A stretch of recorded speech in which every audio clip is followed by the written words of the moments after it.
Greetings, greetings. My name is Sister Rita X, and I am here to just share a little bit with you about my mental mindset. Today, it's on my mind to address the topic of Breonna Taylor, Daniel Cameron, and the American justice system. So I'm sure, as you've heard, you know, Breonna Taylor is a 26-year-old, beautiful black woman, young lady, who was murdered in her own home when the Louisville Police Department came with a no-knock warrant and ramshacked her door and busted in her apartment, and her boyfriend let off a warning shot because they were being woken up out of their sleep and they thought that they were being had a home invasion or being robbed. They had no idea that it was the police coming to ram through their door looking for someone. So we've gone through many months of waiting and thinking that we were going to get justice once again. The banana in the tailpipe is what it is. Because when you are African American or you are a black person in America, at this point you are no longer really surprised. Even though you might be saddened, you're not surprised that justice is never really served for you when the system is brought up.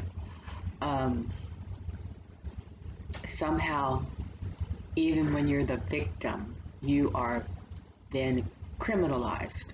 You know, the whole process turns against you, and they look to dig in your past and find out, is there something about you that we can turn you into the criminal. So there's no compassion, there's no empathy, there's no outrage about your death because your life doesn't matter. You know, when it's the same situation and the color scheme is different, justice is quickly served, swift. You know, people are quick to make sure that the culprits are put in jail and things are handled. If this had been a white woman that was just so unjustly shot and killed in her own apartment by the police, whether they were black or white, but especially if the police were 3 black officers, we would not be sitting here months and months later, 6 months later, debating and wondering and questioning and hemming and hawing about, wow, what's going to happen? It would have happened immediately, within days. Within hours, those black officers would have been stripped of their duties, fired, and then the due process of a trial would be immediately getting ready to start.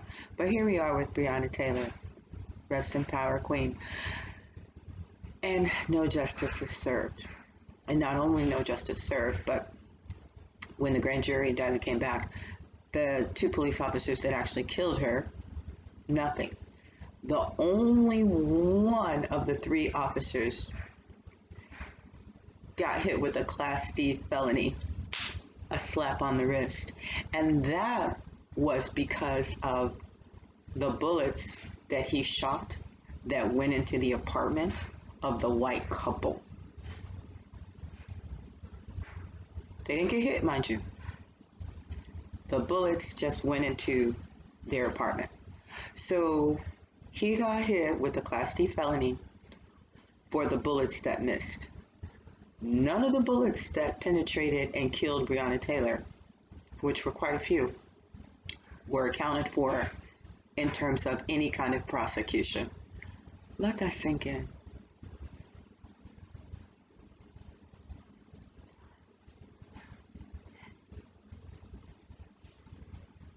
These people in this country are more outraged over a dog not getting fed or being outside and not getting water or a dog being mistreated.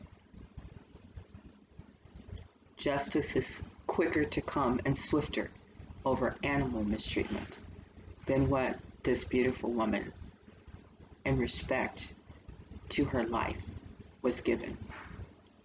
I do have to say that there have been people throughout the country that are waking up and really seeing that justice is not blind. And I give those Americans that are no longer being quiet, I give them credit for that. But there's a whole lot more work that needs to be done in this country of Babylon. Right now, one of the grand jurors has filed a motion that they're asking for the transcripts to be made public, which lets you know that Daniel Cameron, the sold soul that he is, thought he was playing patty cake with people's lives, and he didn't bring everything to the forefront. From what we're understanding now, the jurors even were told that they weren't even presented with an option to indict the other two cops. So isn't that interesting? There's a whole lot at play here. There's a whole lot of covering up. After the indictment came down, now we see that there was some body cam. But all this time we were told there were no body cam. No body cam. So like Daniel Cameron did, if you go back and look at his history, last year, 2019, where he pledged that he was working for the police department. Oh yeah, he's working for the police department. And he's married to Mitch McConnell's granddaughter, or granddaughter, I guess it is. Whatever. He's married to Mitch McConnell's Becky. So we know that skin folk ain't kinfolk. As a matter of fact, he reminds me of that Dave Chappelle skit, Bigsby. You know, Bigsby, the blind racist. He's a KKK, even though he's a black man, because he doesn't realize that he's black. Daniel Cameron is Bigsby with eyes, but eyes that don't really see. He sees what he wants to see, and he doesn't want to see any justice for any other black person.